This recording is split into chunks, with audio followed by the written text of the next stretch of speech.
ಎಲ್ರಿಗೂ ನಮಸ್ಕಾರ. ಮಾಧ್ಯಮ ಮಿತ್ರರೇ, ಇವತ್ತೇನು ಪತ್ರಿಕಾಗೋಷ್ಠಿ ಕರೆದಿದ್ದೀವಿ, ಅದರ ವಿಷಯ ಏನಂತಂದ್ರೆ, ಮೊನ್ನೆ ದಿನ ನ್ಯಾಷನಲ್ ಪಬ್ಲಿಕ್ ಶಾಲೆನಲ್ಲಿ ಜಮೀನು ಕೊಡ್ತೀವಿ ಅಂತ ಒಪ್ಪಿಗೆ ಪಡೆದಿರೋ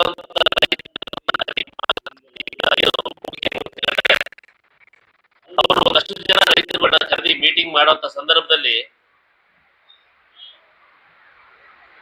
ಅಥವಾ ಇನ್ನೊಂದು ಸಭೆನಲ್ಲಿ ನಿಖಿಲ್ ಕುಮಾರಸ್ವಾಮಿ ಅವರ ಸ್ಟೇಟಸ್ ಏನು ಅಂತ ನಮಗೆ ಗೊತ್ತಿಲ್ಲ. ಅವ್ರು ಇನ್ನ ಚಿಕ್ಕ ಹುಡುಗ, ಅವ್ರ ಬಗ್ಗೆ ನಾನು ಮಾತಾಡಲ್ಲ. ನಮ್ಮ ಗ್ರೇಟರ್ ಬೆಂಗಳೂರು ಅಧ್ಯಕ್ಷ ನಟರಾಜ್ ನಮ್ಮ ಹುಡುಗ ಮಾತಾಡ್ತಾನೆ. ನೀನ್ ಮಾತಾಡೋ ಅಂತ ಅಂದ್ಬಿಟ್ಟು ಅವರಿಗೆ ಪ್ರವೋಕ್ ಮಾಡಿ ಬರೆದು ಕಳಿಸಿ ನೀನ್ ಹಿಂಗೆ ಮಾತಾಡ್ಬೇಕು ಅಂತ ಮಾತಾಡ್ಸಿದ್ದಾರೆ.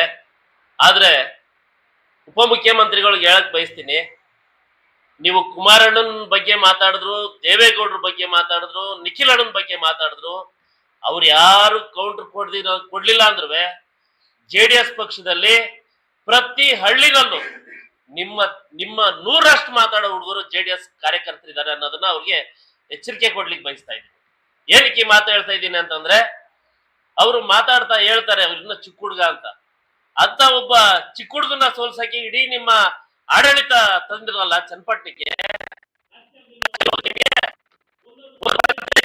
3 ಜನ 4 ಜನ ಮಂತ್ರಿಗಳಾಗಿ ಅಲ್ಲಿ ಬಂದು ಕಾಯ್ಕೊಂಡು ಕೂತಲ್ಲ ತಿಂಗಳಾರ್ಗಟ್ಲೆ ಅಭಿವೃದ್ಧಿ ಆಡಳಿತ ಬಿಟ್ಟು, ಅವಾಗ ನಿಮ್ಗೆ ಚಿಕ್ಕ ಹುಡುಗ ಅಂತ ಗೊತ್ತಾಗ್ಲಿಲ್ವಾ?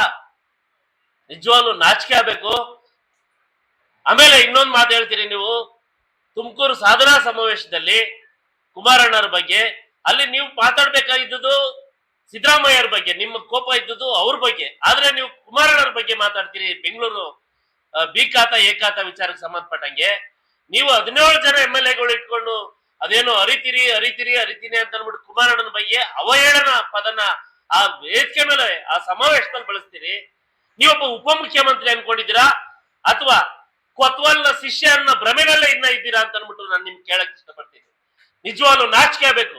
ಅವತ್ತಲ್ಲಿ ಮಹಿಳೆಯರಿದ್ರು, ಮಕ್ಕಳಿದ್ರು, ಹಿರಿಯ ನಾಗರಿಕರಿದ್ರು ನಿಮ್ಮ ಸಮಾವೇಶದಲ್ಲಿ. ಅವ್ರು ಏನ್ ಅನ್ಕೋತಾರೆ ಅನ್ನೋ ಒಂದು ಕಾಮನ್ ಸೆನ್ಸ್ ಇಲ್ಲದೆ ಇರೋಂತ ನೀವೊಬ್ಬ ಮುಖ್ಯಮಂತ್ರಿ ಅಭ್ಯರ್ಥಿನ ನಿಜವಾಗ್ಲೂ ನಿಮ್ಗೆ ಮುಖ್ಯಮಂತ್ರಿ ಆಗಕ್ಕೆ ಯೋಗ್ಯತೆ ಇದೆಯಾ ಅಂತ ಅನ್ಬಿಟ್ಟು ಕೇಳಕ್ ಇಷ್ಟಪಡ್ತೀನಿ. ನಾಚಿಕೆ ಆಗ್ಬೇಕು ಶಿವಕುಮಾರ್ ಅವ್ರೆ, ಶೇಮ್ ಆಗ್ಬೇಕು ನಿಮ್ಗೆ. ನಿಜವಾಗ್ಲು ಒಬ್ಬ ಮುಖ್ಯಮಂತ್ರಿ ಅಭ್ಯರ್ಥಿ ಸೌಜನ್ಯ ಕಲಿಬೇಕ್ರಿ, ಸಂಸ್ಕಾರ ಕಲಿಬೇಕು. ನೀವು ಎಲ್ಲಿ ಸಂಸ್ಕಾರ ಕಲ್ತಿರೋದು ಕೊತ್ವಾಲ್ ಗರಡಿಲಿ. ಆ ಸಂಸ್ಕಾರನ ನೀವು ಇವತ್ತು ಮುಖ್ಯಮಂತ್ರಿಯಾಗಿ ಉಪಮುಖ್ಯಮಂತ್ರಿಯಾಗಿ ಕಲಿಸ್ತೀವಿ ಅಂತ ನೀವಿನ್ನ ಉಪಮುಖ್ಯಮಂತ್ರಿಯಾಗಿ ನೀವು ನಿಮ್ಮ ಬಾಯಲ್ಲಿ ಭಾಷೆಗಳು ಬರ್ತವೆ ಅಂದ್ರೆ, ನಿಮ್ಮ ನಡವಳಿಕೆ ಈ ರೀತಿ ಇದೆ ಅಂದ್ರೆ, ನೀವು ನಾಳೆ ದಿನ ನೀವು ಮುಖ್ಯಮಂತ್ರಿ ಆದ್ರೆ ಈ ರಾಜ್ಯನ ಏನ್ ಮಾಡ್ಬೋದು? ಒಂದು ಗೂಂಡಾ ರಾಜ್ಯ ಮಾಡ್ತೀರಾ. ನಿಮ್ಮ ಭಾಷೆಗಳಲ್ಲಿ ಇಡ್ತಾ ಇಲ್ಲ ಅಂತಂದ್ರೆ, ಒಬ್ಬ ಯಾರ ಕುಡ್ಕೊಂಡ್ ಮಾತಾಡ್ತೀರಾ ಅಂದ್ರೆ ಎಲ್ಲಾರು ಟ್ರೋಲ್ ಮಾಡ್ತಾ ಇರ್ತಾರೆ ನಿಮ್ಮನ್ನ. ಪ್ರತಿ ವಿಷಯನ ನೀವು ಕುಡ್ದ್ಬಿಟ್ಟು ಬಂದಿದ್ದೀರಾ ಅಂತ ಅದನ್ನ ನಿಜವಾಗ್ಲು ಈ ನಾಡಿನ ಜನ ಸತ್ಯ ಅನ್ಕೊಂತಾರೆ. ನೀವೊಬ್ರು ಕುಡ್ಕ ಅನ್ಕೊಂತಾರೆ.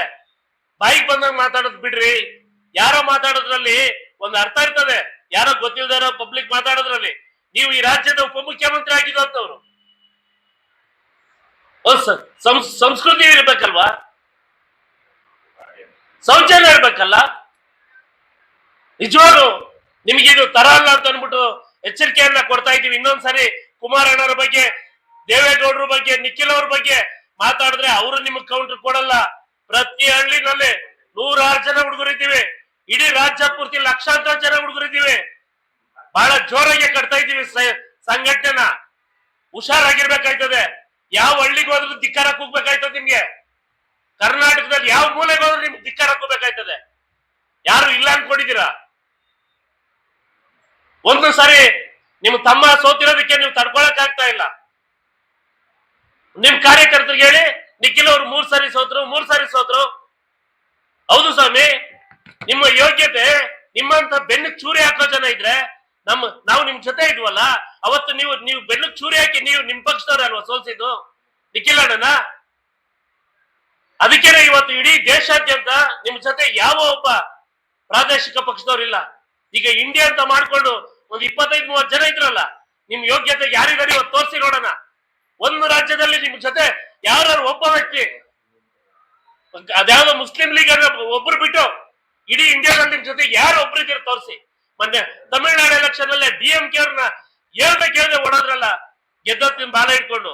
ಇಂಥ ಸಂಸ್ಕೃತಿ ಇರೋರು JDS ಪಾಠ ಮಾಡಕ್ ಬರ್ತೀರಾ? ನಾಚಿಕೆ ಆಗ್ಬೇಕು ನಿಮಗೆ. ಇಡೀ ದೇಶ ಪೂರ್ತಿ 17 ಸೀಟ್ ಅಂತಿರಲ್ರಿ, ನಿಮ್ಗೆ ತಾಕತ್ತಿದ್ರೆ, ನಿಜವಾಗ್ಲೂ ನೀವು ತಾಕತ್ತಿರೋರಾದ್ರೆ ಒಂದು ಪ್ರಾದೇಶಿಕ ಪಕ್ಷ ಕಟ್ಟಿ ಬರೀ 5 ಸ್ಥಾನ ಗೆಲ್ರಿ ನೋಡೋಣ. ನಿಮ್ಗೆ ತಾಕತ್ತಿದ್ರೆ ಮಾತಾಡ್ತಿರಲ್ಲ. ಬೇಡ 130 ವರ್ಷ ಇತಿಹಾಸ ಅಂತಿರಲ್ಲ. ಇವತ್ತು ಕಾಶ್ಮೀರದಿಂದ ಕನ್ಯಾಕುಮಾರಿವರೆಗೂ ಯಾವ್ಯಾವ ರಾಜ್ಯದಲ್ಲಿ ಎಷ್ಟೆಷ್ಟಪ್ಪ ನಿಮ್ದು? 2, 3, 4 ಇದೇ ಅಲ್ವೇನ್ರಿ ನಿಮ್ ಯೋಗ್ಯತೆ? ಇನ್ನೆರಡು ರಾಜ್ಯದಲ್ಲಿ ಇದ್ದೀರಾ, ಕರ್ನಾಟಕ ತೆಲಂಗಾಣಲ್ಲಿ. ಬರ್ದಿಕೊಳ್ಳಿ 28, 29ಗೆ ಅಲ್ಲೂ ನಿಮ್ಮನ್ನ ಮನೆ ಕಳಿಸ್ತಾರೆ. ಆ ದುರಹಂಕಾರ ಬಿಟ್ಟು, ತಲೆಗೆ ಮದ ಏರಿರೋದು ಬಿಟ್ಟು, ಅಹಂಕಾರನ ಬಿಟ್ಟು, ಕುಮಾರಣ್ಣ ಹೆಂಗೆ ತಗ್ಗಿ ಬಗ್ಗಿ ಅಧಿಕಾರ ಇದ್ದಾಗ ಬಡವ್ರ ಪರ, ರೈತರ ಪರ ಕೆಲಸ ಮಾಡಿದ್ರು, ಆ ರೀತಿ ಕೆಲಸ ಮಾಡೋದನ್ನ ಕಲೀರಿ ನೀವು.